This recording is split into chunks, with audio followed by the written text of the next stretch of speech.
Doctor R Phulmali, CDHO Rajkot. પરમ દિવસે જ્યારે અમને ખબર પડી કે ભાઈ આ રીતના ન્યૂઝ જે વાયરલ થયા છે, તો ગઈકાલે અમે લોકોએ તપાસ કરી હતી કે ભાઈ આની અંદર શું શું થઈ શકે છે. તો માનનીય DDO સાહેબ, માનનીય કલેક્ટર સાહેબ જોડે બી મુલાકાત કરી અને આગળ કઈ રીતે ઇવન સ્ટેટ લેવલે બી વાત કરી કે ભાઈ અમે આમાં કઈ રીતે આગળ વધી શકાય, બધાનો સાથની સાથે જ આગળ વધવું પડે. ગઈકાલે માનનીય DDO સાહેબે કીધું કે કમિટી બનાવીને એક તમે લોકો એની તપાસ કરો. તો બપોર પછી અમે લોકો એક કમિટી બનાવી, જેની અંદર હું એઝ એ CDHO, પછી અમારા RCHO ડૉક્ટર જોશી સાહેબ, ત્રીજા ડૉક્ટર સિંહ સાહેબ અમારા ક્વોલિટી એમઓ વત્તા ADHO, ચોથા જે છે આપણા PDUના જે ગાયનેકોલોજીસ્ટ છે એ હતા, અને એક MOHના પ્રતિનિધિ RMCમાંથી, અને એક ડૉક્ટર ઝાલા આપણા પદ્મકુંવરબાવાળા. બધા જ અમે લોકો સાંજે 5 વાગે ગયા હતા અને આખી હોસ્પિટલના જે રેકોર્ડ છે એ બી જોયા, સાથે સાથે જ્યાં બનાવ બનેલો છે એ પણ જોયો, એમની સાથે ચર્ચા બી કરી બધી આખી. અને એમાં ચર્ચામાં એમણે એ કીધું કે ભાઈ 20 જાન્યુઆરીના દિવસે એમણે કંઈક પાસવર્ડ ચેન્જ કરવાની જરૂર પડી હતી, અને એમાં એ લોકોને એવું લાગ્યું કે ભાઈ આપણું કંઈક CCTVમાં કંઈક થયું હશે, પણ એ લોકોએ એના પછી પણ કોઈ એમાં શું કહેવાય કે એની માહિતી ક્યાંય આપી નહોતી જાણવા જો કે એવું બી. અને જ્યારે હોસ્પિટલની મુલાકાત લીધી તો ત્યાં જે લેબર રૂમની અંદર હતું એ કેમેરા લગાવેલા હતા એ વખતે.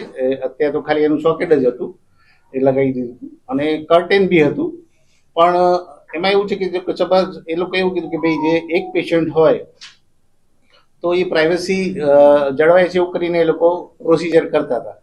પણ એ જે થવું જોઈએ એ ક્યાં જો કેમેરા લાગેલા હોય તો એ પ્રાઇવસીની ભંગ થાય છે. એટલે એ આપણા મેડિકલ એથિક્સ પ્રમાણે અને CCTVના રૂલ્સ પ્રમાણે બી આપણે એવું કહીએ કે ભાઈ માન્ય નથી. સર, આવું કોઈ ભૂલ કરે, આ જે નિયમ વિરુદ્ધ કરે તો એમની સામે શું કાર્યવાહી થઈ શકે, શું જોગવાઈ હોય છે? એમ તો ક્લિનિકલ એસ્ટેબ્લિશમેન્ટ એક્ટની અંદર એવી કોઈ જોગવાઈ છે નહીં અત્યારે, પણ CCTVના જે નિયમો કે એવું હોય લાગુ પડતા હોય તો, અને મેડિકલ એથિક્સની અંદર એવું કહે છે કે ભાઈ મેડિકલ એથિક્સ એવું છે કે પેશન્ટની પ્રાઇવસી પહેલાં, અને પેશન્ટની પ્રાઇવસી ના જળવાતી હોય અને એમાં બી જો ફિમેલ પેશન્ટ હોય તો તમારે એટેન્ડન્ટ બી રાખવાનો છે, કર્ટેન બી રાખવાનો છે, અને એ રીતે એની પ્રાઇવસી, એની કોન્ફિડેન્શિયાલિટી બધી જ રહેવી જોઈએ એ છે. મેડિકલ એથિક્સની અંદર જો ના આવતું હોય તો આપણે એને નોટિસ આપીને એની સાથે સાથે એનો ખુલાસો પૂછી શકીએ પહેલાં, અને આગળની કાર્યવાહી જે આપણે પછી કમિટી ડિસાઇડ કરશે એ પ્રમાણે હશે. લાયસન્સ રદ થઈ શકે કે એવી કોઈ કાર્યવાહી આપણી થઈ શકે જો એમાં આવું કોઈ જોગવાઈ, અથવા તો ભવિષ્યમાં કોઈ આરોગ્ય વિભાગ આ પ્રકારના પગલાં લઈ શકે આ બાબતે? એટલે હમણાં તો ક્લિનિકલ એસ્ટેબ્લિશમેન્ટ એક્ટની અંદર જે જોગવાઈ છે એમાં એવું કોઈ પ્રાવધાન થયેલ નથી, બરાબર.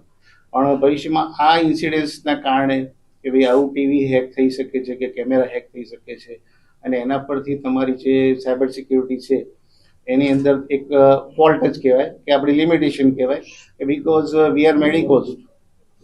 આપણને સાયબર ક્રાઇમ કઈ રીતે થાય છે એ જ્યારે થાય ત્યાર પછી જ ખબર પડે છે, અને આપણી આંખ ત્યારે જ ખુલે છે કદાચ.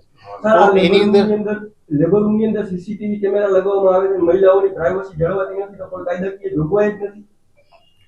સર, મેં વાત કરી કે મેડિકલ એથિક્સની અંદર એવું છે જ કે ભાઈ એ પ્રમાણે એની પ્રાઇવસી ન જળવાય એવું ના થવું જોઈએ, પણ એ જે છે વસ્તુ પ્રાઇવસીનું ભંગનું જે છે આખું એ ક્રિમિનલ પ્રોસિજર કોડની અંદર જતું રહે છે.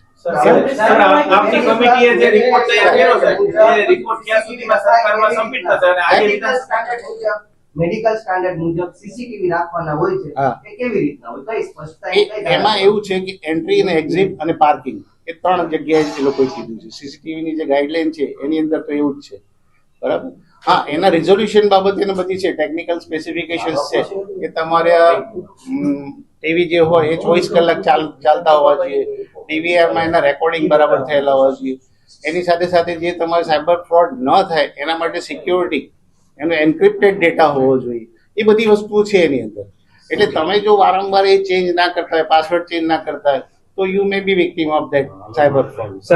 અંતિમ સવાલ, આપની કમિટી દ્વારા આજે જે રિપોર્ટ તૈયાર કરીને ક્યાં સુધીમાં સરકારમાં સબમિટ કરવામાં આવશે? આજે વિધાનસભામાં એ રિપોર્ટ રજૂ થશે કે કઈ રીતે? આજે તો નથી, પણ 2 વાગ્યા સુધી આપણને કીધું છે કે ભાઈ તમે તૈયાર કરીને આપજો. લગભગ આઈ થિંક એની 24 તારીખ આપેલી છે.